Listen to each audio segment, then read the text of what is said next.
پاکستان کا پورا سسٹم ایک طرح سے یرغمال ہے اور پورے سسٹم کو جو ہے وہ کنٹرول کیا جاتا ہے چند لوگوں کے ذریعے سے، اور وہ چند لوگ جو ہیں وہ اپنے مفاد سے باہر نکل ہی نہیں پا رہے، نہ وہ پاکستان کا فائدہ سوچ رہے ہیں، نہ پاکستان کی عوام کا فائدہ سوچ رہے ہیں۔ ان کے دماغ میں ایک ہی بات چل رہی ہے کہ عمران خان آ گیا تو ہماری دہاڑیاں بند ہو جائیں گی، عمران خان آ گیا تو ہمارے پاس جو طاقت ہے وہ ہم سے چھن جائے گی، عمران خان آ گیا تو ہمیں بدترین شکست ہو جائے گی اور ہمارا اس ملک کے اندر جو سکہ بیٹھا ہوا ہے وہ طاقت ہم سے چلی جائے گی۔ بہرحال اس پہ جاوید ہاشمی صاحب نے بھی ایک سٹیٹمنٹ دیا اسی حوالے سے، عمران خان صاحب کی بہنوں کے حوالے سے۔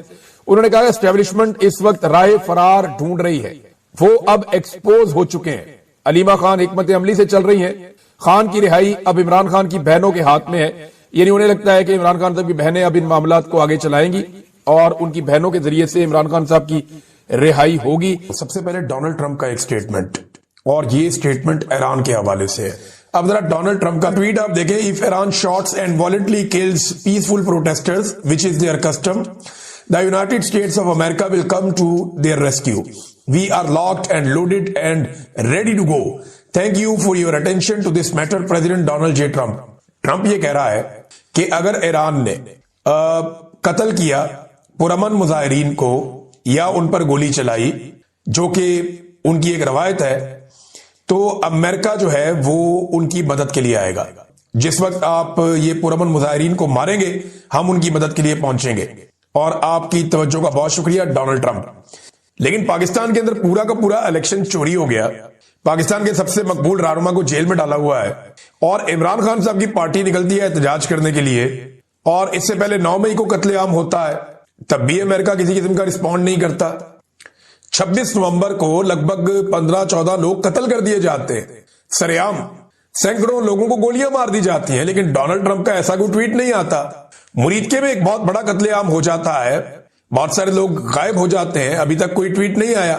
تو امریکہ کی جو پالیسی ہے وہ اس کے قومی اور ملکی مفاد کے اندر بنتی ہے، لیکن جیسے ہی ایران کے اندر ہوتی ہے تو فوری طور پہ سٹیٹمنٹ آ جاتا ہے۔ پاکستان کے اندر قتل عام ہوگا تو وہ کہیں گے انٹرنل معاملہ ہے پاکستان کا، پاکستان جانے، پاکستان کا کام جانے، وہاں پہ عدالتیں ہیں، وہ اپنے سسٹم میں خود کر لیں گے۔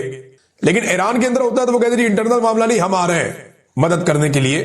تو یہ انسانی حقوق کا جو چورن ہے یہ وہاں بیچا جاتا ہے جہاں پہ کسی بڑے ملک کا ذاتی مفاد ہوتا ہے۔ تو سمپل یہ ہے، اس کے اندر اور کوئی کہانی ہے نہیں، یعنی اس سے 4 گنا عزت یہی کام کر کے عمران خان حاصل کر سکتا تھا، لیکن اس نے یہ کام نہیں کیا۔ اگر عمران خان یہی کام کرتا تو یہی سارے تجزیہ نگار اور یہی سارے دانشور یہ بیٹھ کے کہہ رہے ہوتے کہ عمران خان سے برا آدمی کوئی نہیں ہے دنیا کا۔ لیکن عاصم منیر غیر آئینی طور پہ یہ کام کر رہا ہے، یعنی عاصم منیر کا آئین میں تو گنجائش نہیں ہے نا۔ آرمی چیف کی کیا اوقات ہے کہ وہ جائے اور جا کے فورن پالیسی کے معاملات کو دیکھے؟ ایک سرکاری ملازم ہے، سیکورٹی کی ڈیوٹی ہے، وہ کیسے کر سکتا ہے؟ نہ وہ اس کے لیے رسپانسیبل ہے، نہ یہ اس کی ڈیوٹی ہے، نہ اس کو یہ کرنا چاہیے۔ اس کے اوپر کوئی بات نہیں کر رہا کہ آرمی چیف اپنی ڈومین سے باہر جا کے یہ کام کیوں کر رہا ہے، بلکہ وہ تعریف کر رہے ہیں کہ آرمی چیف نے کمال کام کر دیا جناب، پوری دنیا کے اندر تعلقات پاکستان کے یہ کر دیے وہ کر دیے، یہ خبریں چلا رہے ہیں اور اس کے اوپر باقاعدہ کالم لکھے جا رہے ہیں۔ آج میں سہیل وڑائی صاحب کا کالم پڑھ رہا تھا۔ میں صرف ایک چیز عرض کرتا ہوں کہ یہ عالمی سطح پر جو تعلقات بہتر کرنے کے دعوے ہیں یہ ہوئے کیسے، اور ہم نے اس کے بدلے میں کیا کچھ قربان کیا ہے۔ آج آپ پاکستان میں فلسطین کے حق میں آواز نہیں اٹھا سکتے، یہ ہم نے قربانی دی ہے اس کے لیے۔ اگر یہی کام عمران خان کرتا کہ فلسطین کے لیے ہم کسی کو نہیں نکلنے دیں گے تو عمران خان کو شاید اس سے زیادہ پذیرائی مل جاتی عالمی سطح پہ۔ آپ نے پوری دنیا کو ایبسلیوٹلی یس کہہ دیا کہ آؤ جناب آپ کی لڑائی ہم لڑیں گے۔ افغانستان پہ آپ نے اپنی پوری پالیسی پہ یو ٹرن لے لیا، جو عمران خان نہیں لے رہا تھا، اس کی ہم قیمت چکا رہے ہیں۔ لگاتار پاکستان کے اندر دہشت گردی کے واقعات بڑھ رہے ہیں۔ 2025 دہشت گردی کے اعتبار سے پاکستان کا بدترین سال تھا پچھلی ایک دہائی میں، اور یہ قیمت پاکستانی چکا رہے ہیں، لیکن مقام بن رہا ہے جناب۔ دیکھیں ہم قربان کیا کر رہے ہیں، فلسطین کے لیے آپ آواز نہیں اٹھا سکتے، اسرائیل کے اوپر آپ کی پوری پالیسی بدل گئی ہے، ٹرمپ کے دیے ہوئے منصوبے کے اوپر آپ کو ووٹ کرنا پڑتا ہے سلامتی کونسل میں اپنے نظریے کے خلاف جا کر، قائد اعظم محمد علی جناح کے نظریے کے خلاف جا کر۔ اسرائیل پہ آپ کی پالیسی بدل گئی ہے، فلسطین کے حق میں آواز نہیں اٹھا سکتے، معدنیات کے بکسے لے کر آپ پوری دنیا میں پھر رہے ہیں، اور امریکی صدر کے آگے معدنیات کا بکسا جاتا ہے اور اس کے بعد انہیں آفر کی جاتی ہے کہ ہماری معدنیات آپ اٹھا کر لے جائیں۔ کیا پاکستان میں کوئی سرمایہ کاری آئی؟ کوئی سرمایہ کاری نہیں آئی پاکستان میں۔ 3 سال پہلے عاصم منیر صاحب نے 1 سال کا ٹائم دیا تھا، 3 سال میں کوئی سرمایہ کاری آئی نہیں پاکستان میں۔ کیا کوئی سیاحت آئی پاکستان میں؟ نہیں۔ سیاح جو پاکستان میں آتے تھے وہ بھی اب نہیں آتے۔ دیکھیں حکومت اچھا کام کر رہی ہے یا برا کام کر رہی ہے، یہ انالیسس کرنے سے پہلے آپ کو یہ دیکھنا چاہیے کہ یہ حکومت بنی کیسے, کیا یہ حکومت لیجیٹیمیٹ گورنمنٹ ہے, کیا یہ حکومت کام کرنے کے لیے قانونی اور آئینی حیثیت رکھتی ہے, اخلاقی حیثیت بھی نہیں رکھتی. تو یہ جو کہانی بات آپ کو کہانی سناتے ہیں نا کہ عالمی سطح پہ پاکستان کا انج ہو گیا تو انج ہو گیا, کچھ نہیں ہوا, آپ کو ملے ہی کچھ نہیں ابھی تک. آپ نے کیا کھانا ہے وہاں سے لے کے, آپ کو بلا کے وہ کھانا کھلا دیتے ہیں, بٹھا دیتے ہیں اپنے ساتھ, اس کی قیمت پوری قوم ادا کرتی ہے. یہی سارے کام, جو غلط کام جو پاکستان نے, چلو اپنی پالیسی بدلی نا, پاکستان نے اپنی پالیسی کے اوپر پاکستان نے یو ٹرن لے لیا, یہی سارے کام اگر عمران خان کرتا تو وہ تاریخ کا سب سے ظالم اور بدترین آدمی آپ اس کو کہہ دیتے.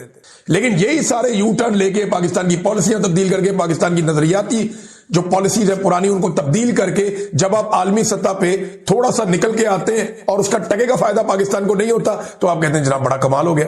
آج ان پالیسیز کی وجہ سے چائنا ناراض ہے, آج ان پالیسیز کی وجہ سے افغانستان سے آپ کی لڑائی چل رہی ہے, آج ان پالیسیز کی وجہ سے پاکستان کا پانی اور کشمیری بھی آپ سے ناراض ہے, آج ان پالیسیز کی وجہ سے فلسطینی جو آپ کی طرف دیکھتے تھے اب نہیں دیکھتے, بلکہ وہ پریشان ہے کہ یہ آ کے ہم سے اسلحہ چھینیں گے. آج ان پالیسیز کی وجہ سے اسرائیل آپ سے خوش ہے, امریکہ آپ سے خوش ہے, اور ان گھٹیا پالیسیز جو پاکستان کے اندر رکھی ہوئی ہیں انسانی حقوق کی پامالیوں کی, ان کی وجہ سے پورا یورپی یونین آپ کو کیسے دیکھتا ہے. ویزے آپ کو نہیں مل رہے, یہ آپ نے کامیابیاں حاصل کی ہیں, جاؤ جا کے ویزا لگوا کے دکھاؤ, دبئی کا, عمان کا, عام آدمی کو ویزا لگ ہی نہیں رہا, یہ کنٹریز پاکستان کو ویزا دے ہی نہیں رہی. اور بھارت جس کو آپ کہتے ہیں کہ بھارت کوئی کامیابی حاصل نہیں کر سکا, یہ اس میں ہمارے لیے سوچنے کی بات ہے. کوئی بہت بڑا ملک نہیں ہے بھارت ہم سے, ہم بھی بہت بڑا ملک ہے, ہماری 26 کروڑ کی آبادی ہے, لیکن یہ ڈیٹا آپ دیکھیں, بھارت دنیا کی چوتھی بڑی اکانومی بننے جا رہا ہے. کتنی بڑی خبر, یہ آئی ایم ایف کا ڈیٹا, 2026 میں بھارت دنیا کی چوتھی سب سے بڑی اکانومی بن جائے گا, جاپان کو پیچھے چھوڑ دے گا. دنیا کی سب سے بڑی اکانومی کون سی ہے؟ دنیا کی نمبر 1 اکانومی امریکہ ہے, 30.62 trillion dollars, 30.62 trillion dollars, 1 trillion 1000 ارب ہوتا ہے, تو یہ 30.62 ارب ٹریلین ڈالرز. چائنا دوسرے نمبر پہ ہے, وہ 19.4 ٹریلین ڈالرز ہے. تیسرے نمبر پہ جرمنی ہے, یہ 5.1. کتنا فرق ہے دوسرے اور تیسرے کا. تیسرے نمبر پہ جرمنی ہے, چوتھے پہ جاپان ہے, 5ویں پہ انڈیا تھا, 6 پہ برطانیہ, 7ویں پہ فرانس, 8ویں پہ اٹلی, 9ویں پہ روس اور 10ویں پہ کینیڈا. اب انڈیا 5ویں سے 4تھے نمبر پہ جا رہا ہے. جیل کے باہر پاکستان تحریک انصاف کے لوگوں نے عمران خان صاحب کی بہنوں کے ساتھ دھرنا دیا اور پھر رات گئے, انہوں نے دھرنا ختم کر دیا. ایک مرتبہ پھر عمران خان صاحب کی بہنوں کی یا فیملی کی عمران خان صاحب سے ملاقات نہیں کروائی گئی. اسی طرح سے بشرا بی بی کی بھی ملاقاتیں روکی گئی ہیں اور عمران خان صاحب کی بھی ملاقاتیں روکی گئی ہیں. وجہ صرف ایک ہے کہ پاکستان کی جو ملٹری اسٹیبلشمنٹ ہے وہ یہ نہیں چاہتی کہ عمران خان صاحب کا کوئی پیغام آج کل کے دنوں میں جیل سے باہر آئے, کیونکہ فیلڈ مارشل عاصم منیر صاحب کی برانڈنگ پہ بہت زیادہ کام ہو رہا ہے. مختلف جگہوں پہ ان کے بارے میں خبریں چھپوائی جا رہی ہیں, بہت کوشش کی جا رہی ہے. وہ خود بھی بہت زیادہ ٹریول کر رہے ہیں. پھر انہوں نے جس طریقے سے ڈونلڈ ٹرمپ سے تعلقات بنائے, عالمی سطح پہ انہوں نے تعلقات بنائے, پھر مولوی اکٹھے کر کے جس طرح کے بیانات مولویوں سے دلوائے گئے, یہ سارا ایک برانڈنگ کا ایک پروسیجر ہے جس کے اوپر کوشش کی جا رہی ہے کہ میکسیمم برانڈنگ کی جا سکے فیلڈ مارشل عاصم منیر کی. لیکن گراؤنڈ پہ کچھ ہے نہیں. اگر آپ دیکھیں کارکردگی تو وہ تو زیرو ہے. صرف پاکستان ایئر فورس نے انڈیا کے طیارے گرائے اور ایک مارکے میں پاکستان کو فتح نصیب ہوئی ہے اور اس پہ فیلڈ مارشل بن گئے عاصم منیر صاحب. اس کے علاوہ اور کوئی چیز پاکستان نہیں کر پایا. مثال کے طور پہ معیشت پوری طرح سے تباہ ہے, دہشت گردی پہلے سے کئی زیادہ بڑھ چکی ہے, عوام اور فوج کے درمیان جو بد اعتمادی ہے وہ پیدا ہو چکی ہے, اور اس کی وجہ لگاتار ملٹری اسٹیبلشمنٹ کی سیاست میں مداخلت کرنے کی پالیسی ہے. ملک میں سیاسی استحکام نہیں ہے, غربت بے روزگاری میں کئی گنا اضافہ ہو چکا ہے, مہنگائی میں کئی گنا اضافہ ہو چکا ہے, جبکہ لوگ پاکستان چھوڑ چھوڑ کر باہر جانا چاہتے ہیں. سرمایہ کاری کوئی پاکستان میں لانے کے لیے تیار نہیں ہے.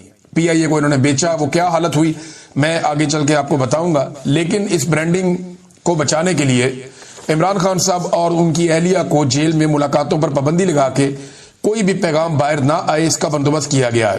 لندن میں بھی جو اوورسیز پاکستانی ہیں انہوں نے, شہزاد اکبر صاحب نے اس کو لیڈ کیا تھا, پاکستان کی جو ایمبیسی ہے اس کے باہر انہوں نے احتجاج کیا اور وہاں پہ اوورسیز پاکستانی اکٹھے ہوئے, انہوں نے وہاں دھرنا دیا, دھرنے پہ بیٹھے رہے کافی دیر, کافی نعرے بازی ہوئی, بہت تقاریر ہوئی, اور ان کا یہ کہنا ہے کہ جب جب عمران خان صاحب کی ملاقاتیں روکی جائیں گی ہم اس احتجاج کے سلسلے کو بڑھائیں گے, اسے یورپ میں بھی لے جائیں گے اور باقی شہروں میں بھی اس کو آہستہ آہستہ لے کر جائیں گے. تو یہ پاکستان تحریک انصاف کی جانب سے شہزاد اکبر صاحب نے اور ISF کے لوگوں نے اس کو احتجاج کو لیڈ کیا تھا. تو یہ آغاز ہو گیا ہے برطانیہ میں بھی احتجاج کا. اب ناظرین مولوی جو ہیں وہ اکٹھے ہو کر عاصم منیر صاحب کو پہ گئے. یعنی سمپل وجہ یہ ہے کہ پاکستان کے جو علماء اکرام ہیں یا مذہبی سیاسی جماعتیں ہیں ان کی سپیس ختم ہو گئی تھی گزشتہ 2-3 سالوں میں. خاص طور پہ عاصم منیر صاحب کے دور میں انہیں موقع ہی نہیں ملا کیونکہ عمران خان صاحب پہ ظلم اور جبر اتنا زیادہ ہوا کہ سارے لوگ عمران خان صاحب کے ساتھ کھڑے ہو گئے. تو پاکستان کے جو علماء اکرام ہیں یا مذہبی شخصیات ہیں وہ ڈسکریڈٹ ہو رہی تھی. تو انہیں پرابلم یہ آ رہا تھا کہ کوئی تحریک کھڑی نہیں کر پا رہے تھے, کوئی آواز اٹھا نہیں پا رہے تھے. ہر جگہ پہ جو ہے وہ حکومت اپنا منجن بیچ لیتی تھی اور باقی ساری سپیس جو ہے وہ عمران خان صاحب لے جاتے تھے.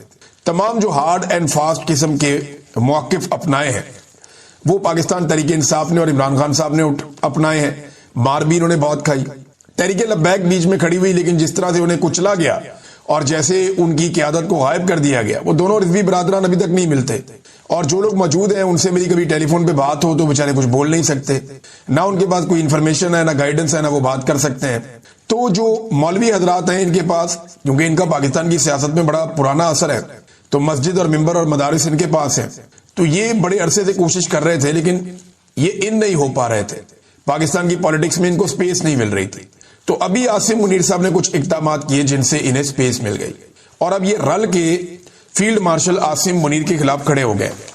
اب ایک طرف مولوی کھڑے ہیں, علماء اکرام کھڑے ہیں جن کے ساتھ ان کے فتوے, جن کے ساتھ شریعت کیا کہتی ہے, اسلام کیا کہتا ہے, قرآن پاک کیا کہتا ہے, وہ یہ مثالیں لے کر آگے. دوسری طرف فیلڈ مارشل عاصم منیر صاحب کھڑے ہیں جن کے پاس ڈنڈا ہے اور طاقت ہے اور اقتدار ہے, یہ چیزیں ان کے پاس ہے. اب یہ دونوں آمنے سامنے آ کر اس وقت کھڑے ہو گئے.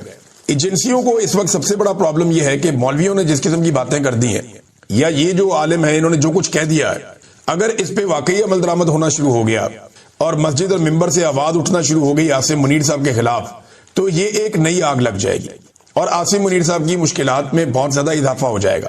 پہلے ہی ان کی برانڈنگ نہیں ہو پا رہی, پہلے ہی وہ عوام میں مقبول نہیں ہو پا رہے, پہلے ہی وہ کوئی ایسی چیز نہیں کر پا رہے جس سے پبلک کے اور ادارے کے بیچ میں جو خلیج ہے وہ کم ہو سکے. تو اس سے تو خلیج اور بڑھ جائے گی جب مسجد اور ممبر سے بھی ان کے خلاف آواز اٹھ جائے گی. تو اب جناب جو علماء اکرام نے یہ سپیس حاصل کرنے کی کوشش کی اور جو باتیں کی ہیں وہ میں آپ کے سامنے رکھتا ہوں. نمبر 1 تو انہوں نے استثناء کو غیر اسلامی, غیر شرعی اور قرآن پاک کے خلاف قرار دے دیا. ایک چیز آپ نے یہ یاد رکھنی ہے. نمبر 2 انہوں نے کہا کہ غزہ میں جو بین الاقوامی استحکام فورس یا انٹرنیشنل اسٹیبلائزیشن فورس جو جا رہی ہے اس کا حصہ پاکستانی فوج کو بالکل مت بنائے. یہ انہوں نے مطالبہ کر دیا. نمبر 3 مریدکے میں جو کچھ ہوا, جیسے وہاں پہ انسانوں کو کچلا گیا اور جس طرح لاشیں چھپائی گئی, جس طرح زخمی چھپائے گئے, اس پہ انہوں نے کہا کہ رضوی برادران کہاں ہیں, ہم نے اس کے اوپر کیا کیا, یہ بھی علماء نے معاملہ اٹھایا. نمبر 4 علماء نے زور دیا اس بات پہ کہ چار دیواری سے باہر نکلیں. جب حکومت بدماش ہو جائے تو ہڑتالیں اور احتجاج جائز ہوتے ہیں. نمبر 5 جن مولویوں نے یا درباری ملاؤں نے جا کے خوشامد کی عاصم منیر صاحب کی اور شہباز شریف صاحب کی اور جنہوں نے جوتے پالش کیے, ان کے بارے میں یہ کہا گیا کہ مدح سرا قسم کے لوگوں کو اکٹھا کر کے ان کی تائید لینا حکمرانوں کے لیے مسئلہ نہیں ہوتا. تو ان مولویوں کو بھی اپنے سے الگ کر دیا کہ یہ تو مدح سرائی کرنے والے مولوی ہیں, کمرشل قسم کے ملا ہیں. تو یہ گئے اور جا کے انہوں نے تعریفیں کر دی, جو ان کو بلایا گیا انہوں نے وہ کر دیا. پھر جو ایک طاہر اشرفی نے بات کی تھی بیعت لینے کی کہ وہ عاصم منیر کے ہاتھ پہ بیعت لینا چاہتے ہیں, 30 لاکھ علماء اور طلبہ بھی میرے ساتھ ہیں اور ہم بیعت کرتے ہیں عاصم منیر کے ہاتھ پہ, تو اس پہ مولویوں نے بہت ٹھوکا.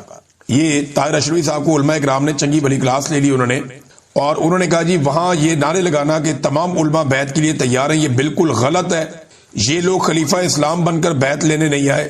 پھر ایک اور بات بھی اس میں کہی گئی کہ غیر مشروط بیعت صرف رسول اللہ صلی اللہ علیہ وآلہ وسلم کی ہو سکتی ہے.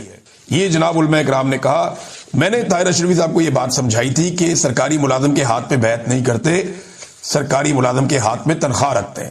جب وہ اپنا مہینہ مکمل کرتا ہے تو اس کے ہاتھ میں تنخواہ رکھتے ہیں تاکہ وہ اپنی فیملی کا پیٹ پالے.